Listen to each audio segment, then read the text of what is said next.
Hey, Angela Langlotz here, trademark and business law attorney, doing my daily live for the benefit of all. So join me and give me a comment or a love heart shower if you want to tell me you're here. And ask me any questions because I'm always happy to answer those on an upcoming live.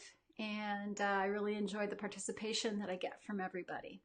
So today, what I'm going to talk about is why should you bother to register your trademark at all? Some people say to me, Angela, I already have common law trademark rights in my mark. Why should I bother to register it with the United States Patent and Trademark Office? Well, I'm going to cover that right now. So there are a couple places that you can register your trademark. You can register it with the state, and that gives you rights in your state. But the best way to register your mark is to actually register it with the United States Patent and Trademark Office, and here's why. The biggest reason is because you have nationwide rights, nationwide exclusive rights to use that mark with those goods all over the nation. If you only register it in your state, then you have rights in your state, but if you ever wanted to expand your business or franchise your business, then you might be out of luck if somebody else has registered with the United States Patent and Trademark Office a similar mark for similar goods. So if you want to protect your right to use that mark or a similar mark with your goods or similar goods, then you need to register your mark with the United States Patent and Trademark Office. The second reason to register your mark with the United States Patent and Trademark Office is because people can find your mark in the trademark registry and avoid it. Sometimes what happens is people go, well, I don't need to register my mark, big deal. And then they are shocked to find out some months or years later that one of their competitors has actually registered the mark with the United States Patent and Trademark Office. How does this happen?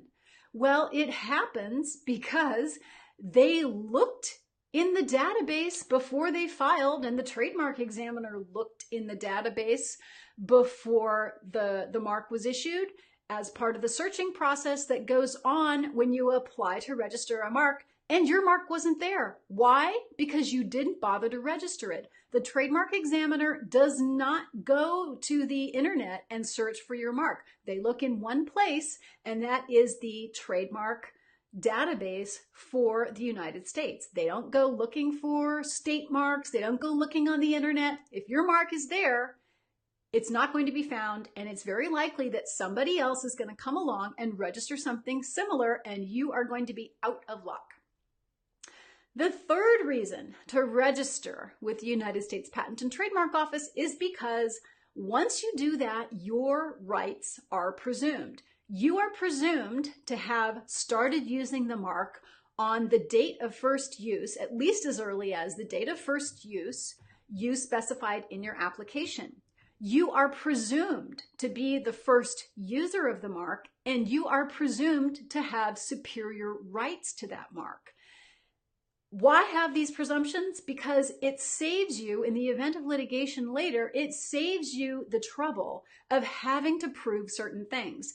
And if an opponent or an infringer wants to disprove those things, then they have the burden of proof, and they have to affirmatively plead and prove that they were the first user and that they used it first and that they have superior rights. That proof is expensive. Okay, so wherever possible, you want to have presumptions on your side and force the other guy to prove you wrong. So those are three great reasons to register your mark.